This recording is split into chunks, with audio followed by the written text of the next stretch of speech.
Good morning and welcome to the 972nd edition of Badass Marketing, or at least it seems to feel that way. Angela, my co-host and partner in crime, how are you? Doing really well this morning, Mike. Does Yeah, feel like we've been doing this a while, huh? it does. It does. And I don't even remember when we started. I think it was this year. Yeah, it was. I think it's been about 6 months, but it just feels longer. Yes. We will someday get to episode 972 and we will reflect back on the early days of, our dysfunction and, what have you. Well, But and marketing's dysfunction. exactly.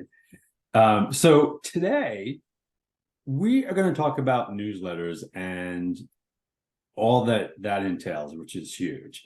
So what do you got for me today? Where do you want to, what's your launching or why we should have newsletters? Well, you know, there's a lot of things that we are not in control of as far as the client journey goes. And for me, I think one of the best ways for me to consistently stay top of mind with my audience is my newsletter, because that ends up in people's inboxes once a week. And I really don't care whether they open it or not. As long as they don't unsubscribe, I'm still their choice. I'm still the person that they're connected to. And we don't have a lot of ways to do that. We have no control over who sees our posting on LinkedIn or Instagram or TikTok or any of that sort of thing. Content is a very serious strategy. And I think one of the things we have the most control over is a newsletter. Yeah, and I'm going to echo those sentiments, and specifically what, one of my sort of ongoing mantras is don't build on rented land. And this is talking about social media because I've been in marketing a really long time, probably more than 972 episodes worth of marketing, but we've been in it for a long time. And so we have been kicked off every platform that there possibly is, right? So, we sometimes Twitter decides that for whatever reason to, cancel our accounts. It's been very interesting, that whole Twitter thing, because we had a bunch of accounts Wow. that were shut down claiming, suspicious activity. And now Oh my that God. Elon's back, we've actually gone back and revived those accounts, and he's activated them. And or I don't think it's him personally, but somebody, their policy has changed. We were never doing anything that was questionable. It's just we got caught up in an algorithm or something. But it was just sort of like we had no control when Twitter decided to Yes. shut down our account. We've had similar experiences, on other platforms where, we just don't have control of it. Beyond that, we know that the percentage of our audience that sees something on social media is something like 2%. So, no matter how much we build our following, they're really only being exposed to 2%, and you're hoping that 2% responds. So there just isn't the visibility unless you go down the paid route. If you do paid, you'll get a whole different audience. But from an organic perspective, we have no control. So this idea of building on rented land, we think it's tremendously important to be there. We think we should be on social media. We think that it's important to maintain a presence, and we do get visibility and we do get followers and whatnot. But we also are keenly aware of the fact that at any moment we could be bounced without our control. And anyone who has tried to contact any of the big tech companies knows that, like, there is no way to resolve that. There is, it's a process, and most of the times they ignore you. Sometimes for whatever reason, like Twitter has since turned around and now is responding to those requests and actually responding timely. But we don't have control of it, because tomorrow, they could change their mind and go in a different direction. And again, we could be back in the same situation.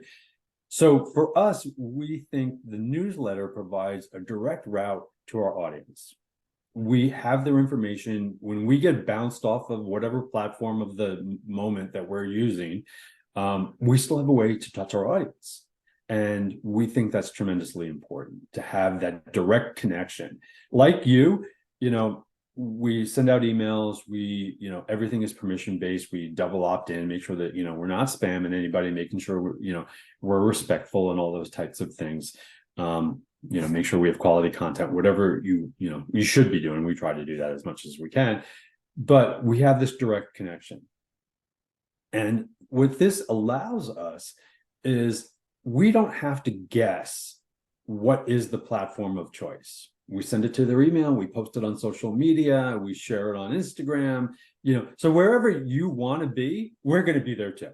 So inevitably, you're going to run into us. We're just like a bad penny. We just keep showing up again and again and again. And that's how we create awareness. We just cover all bases. But the newsletter in particular gives us an opportunity to touch our base with our clients directly. And we think that's tremendously important. We can have the discussion. A lot of that is shifting to direct messaging and text. So, we are talking with a lot of our folks via, chat, text messaging, DMs, all that kind of stuff, but we still rely a lot on the email. So yeah, I have an interesting story to share. I have two clients excuse me. I have two clients right now that are in LinkedIn jail. I don't know what they did. They don't know what they did. They can't get a hold of anybody to find out what they did that got them in LinkedIn jail. But one of them is launching a brand new program, and she has no access to her LinkedIn profile. So she sent out a panicked email, not terribly panicked, but you could feel her frustration. And she said, "Here's the promotional material. Could you send out a post to your network to promote this launch?" I mean, can you imagine what that feels like? I can, because I've been bounced off of every platform. So I mean, and we've been bounced, like having spent considerable amount of time and energy to build the audience on that particular platform, just to have it turned off. And we're like, because at the time, this was a learning process. We didn't know we should also develop a newsletter in conjunction with that effort. We were relying solely on that effort. And we had developed something like 30,000 followers, which, is not huge, but not inconsequential, right? That's, 30,000 people that were following. And they were engaged with us on a day-to-day basis. Like, like we were posting, they were responding, this was an active 30,000 followers, right? And then they just shut us off. And, the reason why they shut us off was not our content, but because somebody responded in their comments with something that was considered offensive. And, basically they shut down the whole platform because of the comments and had so it wasn't our content, but the response to our content. Oh my gosh. But we lost contact with 30,000 people. And I can tell you, because we didn't have a newsletter, we never were able to build it back. We did have some folks, but that number was somewhere like around 1,200 compared to 30,000. So we just never, fully recovered from losing that platform. And, it was a very important lesson for us that, you need to have a plan B. And then the other thing that has, we've experienced time and time again is platforms come and go. It 2 years ago that Clubhouse was the rage? I think almost 3. Okay. I think it's 3. It was like pandemic thing for the most it was part, right? pre and beginning pandemic. Okay. And I have not heard of, I'm sure, I don't even know. I'm guessing it's still around. It is still around. Not to the degree that it was once was. No, right? Not at all. I mean, who remembers MySpace? Heavens. And Tom was my first follower. So oh my God, of course. Follower. Right. Yes. Yeah, but I'm going to tell you how long we've been doing this. The platform that I was referring to where we got kicked off from our 30,000 was Yahoo Groups. So our first sort of group experience in developing a group around a topic was Yahoo Groups. And at the time, and this is going back 20 years, maybe, I don't know, a long time. Not quite 20 years, but it was a big deal. Right, right. But we had, we had an active Yahoo group with 30,000 followers that, we engaged with on a regular basis that was quite popular. And, so they were the first ones to shut us off. We've been shut off since, but it's never been as dramatic as that one because we learned our lesson that, we need a backup plan. But that, like our entire business at the time was around that Yahoo group because that was our main messaging. And we tried really hard to sort of rebuild that in other places and get back on Yahoo group and all that, and it just it never happened. It just never really happened. But it was a tremendous learning experience for us, like, oh my god, do not depend on a social media channel alone. I'm not suggesting you not be on social media. I think social media is tremendously important, but channels, I mean, I don't know anybody on Yahoo group these days. Clubhouse is, I think, in existence, but not what it was. So channels come and go. I don't think that like a lot of people spend a lot of effort getting ready for Meta, and that's never really taken off. It may still, but if you were preparing 2 years ago for Meta, you have not gotten an ROI on that. A lot of people say that has missed its window. That train maybe already left the station, and I mean, what I can tell you is that, when we first heard of it and the buzz and the excitement and you put in time and energy, that window is clearly come and gone because nothing has come to fruition. And then on top of that, because these social media channels make money by advertising, they're not incentivized to show your content unless you pay for that. So there's a couple areas on social media that we still work organically. I think groups, Facebook groups are still a good thing. I think LinkedIn still has a fair organic reach, and particularly if you have a LinkedIn, again, a group or people who have opted in to follow you. So there are opportunities on social media, but since this is about newsletters, we'll finally circle back to newsletters.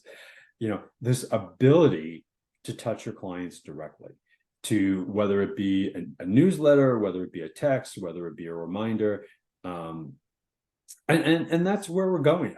People don't call anymore, they text. This is the current form of, there you go, welcome back. This is what happened. I don't, yeah. But this is the current sort of form of how people are communicating, I think, is through texting, DMs, and WhatsApp, all those types of things. My dentist sends me texts all the time just to remind me to go. So does my auto mechanic, and I love it. So I mean, like, this is the great reminder.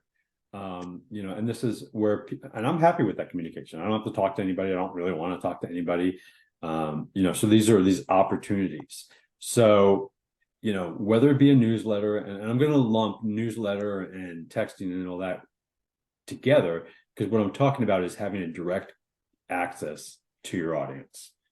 So, right. So let's talk about that direct access for a second and go sure. back to that idea of rented land and backups and that sort of thing. So what are some of the essentials that you absolutely have in place, the tools that you need to be able to do this? Well, I mean, you need, before you do anything, you need some sort of messaging to let people know that you have a newsletter. So, we obviously highly recommend a web page, and then we recommend you be on social channels depending on who your audience is. What's interesting is we have a lot of followers on LinkedIn, and we do a newsletter directly on LinkedIn, but we also produce another newsletter offline. So, and the way that we drive traffic to that offline newsletter, because again, while we have a tremendous following, which we think is important and we appreciate that for whatever reason could go away. And we want to make sure that we have that audience, because what LinkedIn allows you to do is LinkedIn allows you to have the contact information from your first degree of contacts. But we have a lot more people in our LinkedIn group that aren't our first degree of contacts, and they don't need to be there. You know, they don't need to talk to me directly, but they follow the subject matter of our group. So the problem is, if that group should go away, I would only have contact information from folks that are a first degree connection. Right? And Yes. I can tell you that a large majority of the folks in that group are not.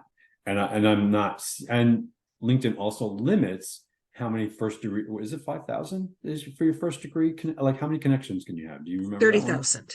30,000. So then people we have can lots of only room, follow apparently. you. I have a lot Yes. more room, so we're good. So we're not anywhere close to that. But, you know, if you are a huge brand, that 30,000 is nothing. If you are a smaller brand like us, it's a lot of work to convince those 30,000 people to follow you directly. Whereas if they're interested in the topic, they're more likely to join a group, and the group allows them to engage with other people within the group and post and comment and that type of thing. But so what we will do is we will produce our weekly newsletter on LinkedIn, and then use that to say, if you're interested in more, and we provide additional content on the, you know, offline or the, you know, the newsletter itself. So in answer to your question, we have our webpage, and then we have social media channels, depending on the subject matter, where, you know, there is usually some call to action to, if you're interested, if you want to learn more, if, you know, if this is something for you, there's an opportunity to join our newsletter directly. The must-haves around the newsletter are, it needs to be permission-based. You need to get their permission. Do not just add subscribers. Don't take the folks that, you know, follow you on LinkedIn, assume that they're happily going to follow you on your newsletter and just, you know, add them to your list. Do not do that. Get their permission. Ask them. You know, we do double opt-in, so not only do we ask them to join, once they join, we are like, did you really want to do this? We have to, you know, like, double check, like, you actually want to hear from us. So, and then again, the other thing is, there's an opportunity at the bottom of every single one of our newsletters to opt out. You know, if you've had enough of us, and surprisingly, some people do. If you've had enough of us, you have the opportunity to leave. And, you know, that is the way that it should be, is it's all permission based. It's all, that is one of, I think for me, the most important part about newsletter marketing is making sure it's permission based.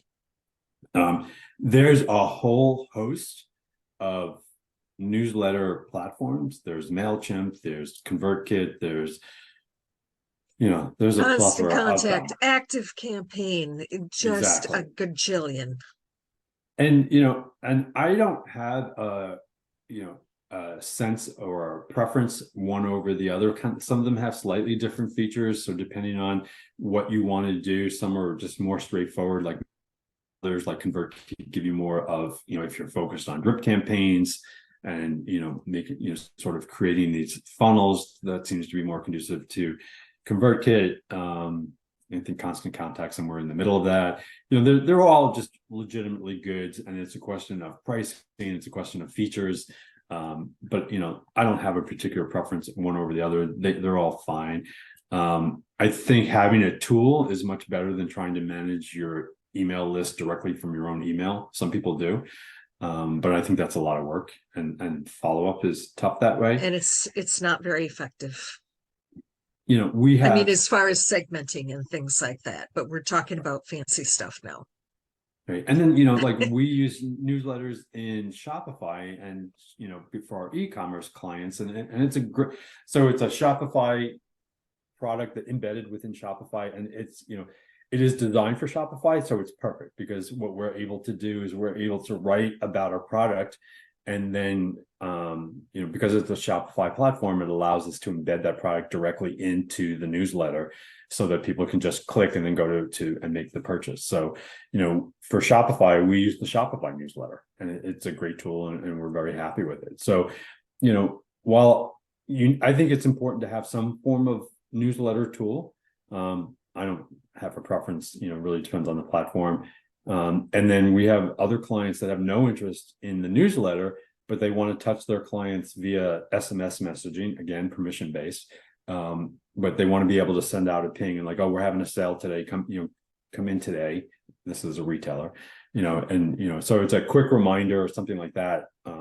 that is less about like sending a full newsletter and more about reminders. And, you know, that's what my dentist is using and your auto mechanic is using. You know, but at some point, I'm guessing your auto mechanic asked you if it was okay to add you. And Yes. so it was permission based. And this allows him to sort of stay in touch. My dentist reminds me that I'm constantly in need of a cleaning or something, or some kind of reminder, because I can't manage that, I guess. You know, but so these are the ways that folks are using this. So again, I'm going to kind of lump newsletters and SMS messaging together, because we're really talking about the ability to directly touch your customer and connect with your customer. And Right. I don't know about you, I read most of my emails. And what I, you know, so here's some of my thoughts is I read the subject line and then decide whether I'm going to read the rest of the email. So you better make sure Yes. that's compelling.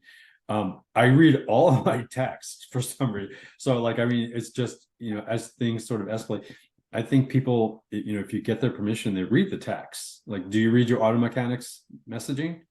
Always. Yeah. So, I mean, it's a great platform because people do read their text. I think most folks look at their emails and then choose whether or not to read the entire thing. You know, but these are platforms that people, unlike, you know, the conversion rates on social media, which are incredibly low, I would argue the conversion rates on SMS messaging and newsletters is quite high.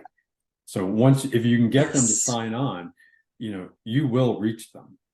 And you will, you know, they will take a look at it. Whether they take the action you want them to take is a whole nother story, but they will, you know, there's a good probability that they'll look at it and see it. Yes. I know of a bakery in Oakland, and they tell everybody what the cupcake of the day is. And so if it's your Through favorite SMS cupcake, messaging. yes. That's So if it's interesting. your Okay.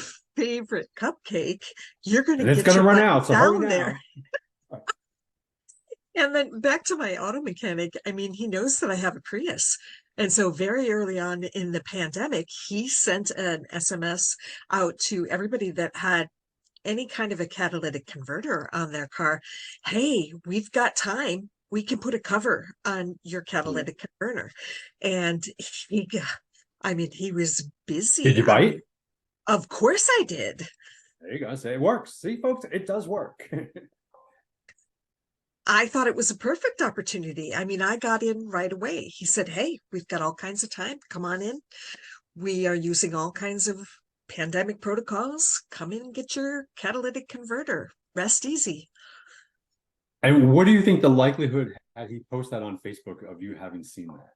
Oh my God, I would have never, I wouldn't follow my auto mechanic on Facebook. I just wouldn't, Okay. that's just not that's not my MO. Okay. So, you know, what this does, and we will have future discussions, I'm sure, about, you know, how to build a newsletter, what content and all that kind of stuff. But for today, what I really want to focus on is this is an opportunity to directly connect with your audience. This is an opportunity to, you know, cover the areas that social media doesn't, and it's the backup should you get bounced off of social media, because some of us apparently break rules. Who knew? We don't think we did. We don't think we broke the rules, but the algorithm says we did. So apparently something triggered it. But this is genuinely the opportunity to make sure that you're touching your clients directly and that you have a direct access if the other channels should somehow magically just go away, which they seem to do. And sometimes it's temporary, sometimes it's permanent, but it's always without warning. And, you know, I would argue, Mike, that the whole, you know, texting and email is a little bit more personal. It's a little bit more intimate than posting on social media. Social media is like, do I really know that that post is for me? I don't. But if it's in my email, if it's if it's on my phone, obviously it's for me. So I pay attention to that. Well, yes and no, right? So we all get the messages from some stranger like, hey, you know, like where they're spamming your number. Oh yeah, Right. can you buy a credit card for or a gift card for blah blah blah and deliver it? Yes. Right. I get romantic interest from abroad, so either Russia or China. But so, Lucky you know, you. I know, right? Apparently I'm quite popular overseas, not so much locally, but overseas I'm quite popular. Casanova. Exactly.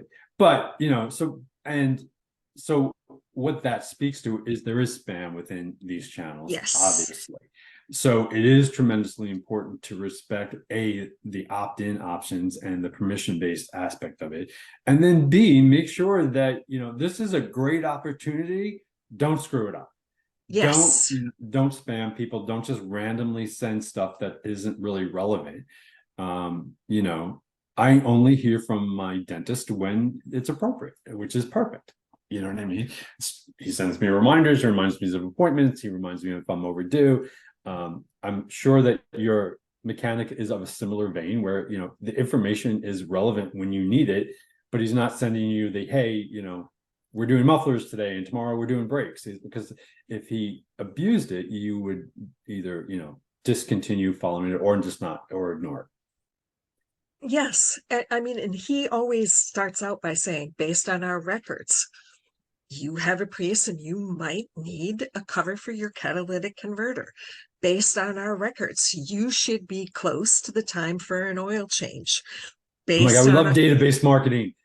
Relying on data, right? Oh my God, we love database marketing. We'll obviously cover that without not today, but but that idea of using your data that you know about your customers, and because we do have a lot of data, and if it's permission based, it's fine. But you're overdue for an oil change. You're overdue for a dental cleaning. Those we it's have that information. it's Absolutely. it's time for your what is it? The thing you have to do for registration every 2 years. Uh Renewal. no, you have to get a Oh, your smog check. smog test. Yeah, there you go. Yeah, yeah, that's a racket, but we won't Based go on there. our records, this Based is on our your record, year to get a smog we can test. make money off you right now because you're overdue. Call for an appointment today. But it's a requirement, so there you go. But this is, again, don't abuse it. This is a perfect opportunity to touch base with your audience, obviously if you're respectful, but it is truly an opportunity to touch them directly. And and it's a preferred channel. I am happy to get a text, because it's genuinely concise and to the point. And assuming it's not a mail order bride, I'm probably going to read it.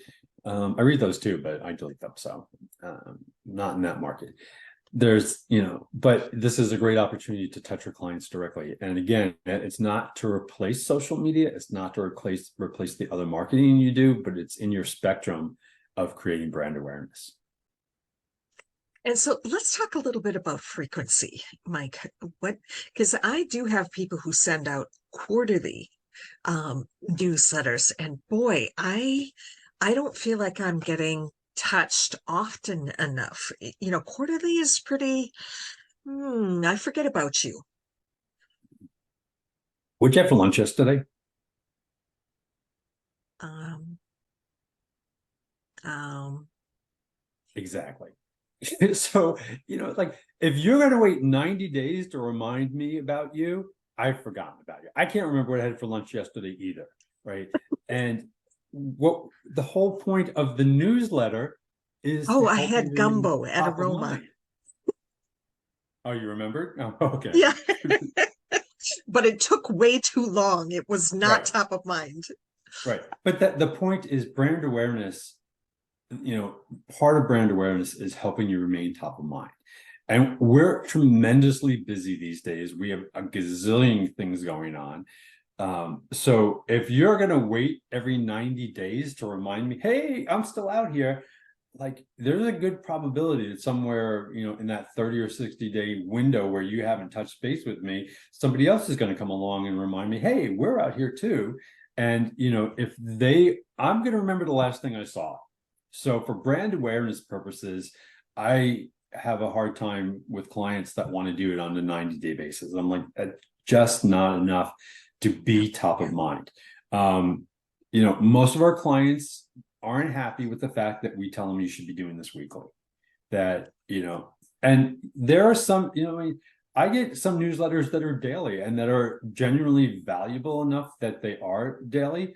I don't think the content that we develop, you need to hear from us every day. But for brand awareness purposes, and we do try to provide, valuable content, but we do it on a weekly basis. And, that whole like once a quarter, I just don't think that's enough to maintain top of mind. And folks remember what they remember. So, if you haven't touched base in a month or two and somebody else is in front of me and giving me messaging, I'm probably going to go back to the last thing I saw or last thing I remember, because they've created brand awareness through remaining top of mind. And that the last thing you remember. What do we remember? We remember things that are unique or interesting or novel or valuable. If you put out a generic newsletter, am I going to remember it? Well, I mean, I think that's where personalization comes in. You mentioned your auto mechanic knows that you have a Prius. So the subject matters that he is sending you is specific to the vehicle you drive. Right. And Yes. I'm sure he starts off with a, hey, Angela. So it sounds nice and friendly. Yes. But he knows your vehicle. So he's not sending you stuff that's not relevant to you. It's relevant to the vehicle you drive. So, another aspect is this idea of personalization, understanding who that customer is, what are their needs, whether it be a Prius or a dentist or I know you haven't gotten, your crown fixed or something like that. So where it's very personalized and making sure that the message is relevant to us. And the only way to do that is through data, is to, make sure that we integrate data into our marketing, because otherwise, if, one message does not fit all. We just know that for a fact. There needs to be a personalized aspect to it, because like you said, he's sending out a ton of these, and I hate to break that to you, that he is sending it out to other people, but you feel special because he remembers you and he knows what you drove. So, kudos to him. He's doing a great job, but the personalization makes it feel like it's all about you, which in marketing it should be. Right. There should be a personalization aspect to it versus just like, here's some generic content that I'm sending out to my 900 million followers. Hope it's appropriate to you. Right. And the answer is it probably isn't. So, this idea of working in personalization so that the messaging is targeted to you, targeted to your, identified needs based on your past history. That's kind of why the Amazon emails and other things work so well. It's like, oh, well, people who bought this and you bought that, so there's a good probability you might like this. And so those personalized suggestions based on buying history, they're very powerful. So absolutely, that aspect of including personalization in your messaging is tremendously important. Yes. And so that requires that you capture some information about your clients, about the people who are on your newsletter list. I have a friend who's going to do a list cleanup, and she did the most brilliant thing. She created a little form and she said, I'm doing a list cleanup. Here's a couple questions. I'd love to stay in touch with you. Remind me how we met. When's your birthday? What's your current phone number? What's your preferred email address? She got about an 80% response from that because it was so friendly. Hmm. That's interesting because, when I received those, I'm like, yeah, why am I doing the work for you? So maybe it's how she wrote it. She must have done a good job writing it because, a lot of times, like, you want me to update all my marketing information for you so that you can market to me more. Well, Like, it wasn't too much. That was the brilliant part of it. yeah. It was some key things, but not too much. Yeah, and I mean, it really comes down to what would you rather have? Would you rather have an email list of 200,000 followers where only 3 people actually respond, or an email list of 200 people where 100 respond? So, I don't care how big your mailing list is if you're not getting conversion. So I'd rather have a smaller list that's more targeted, it's more specific, making sure the message is personalized to ensure that there's conversion. Because at the end of the day, the reason why I'm sending you this newsletter is I probably want you to buy something, or I probably want you to take an Or action. a referral. Because I want something, like Yes. I'm not going through the effort of sending you this newsletter because, I want to stay in touch. I do that with my sister. She doesn't stay in touch, but like I will make that effort for my sister. But beyond that, that's not why I'm sending you a marketing piece. I'm sending you a marketing piece because I am trying to attract you to engage in some form of activity that is desirable to me.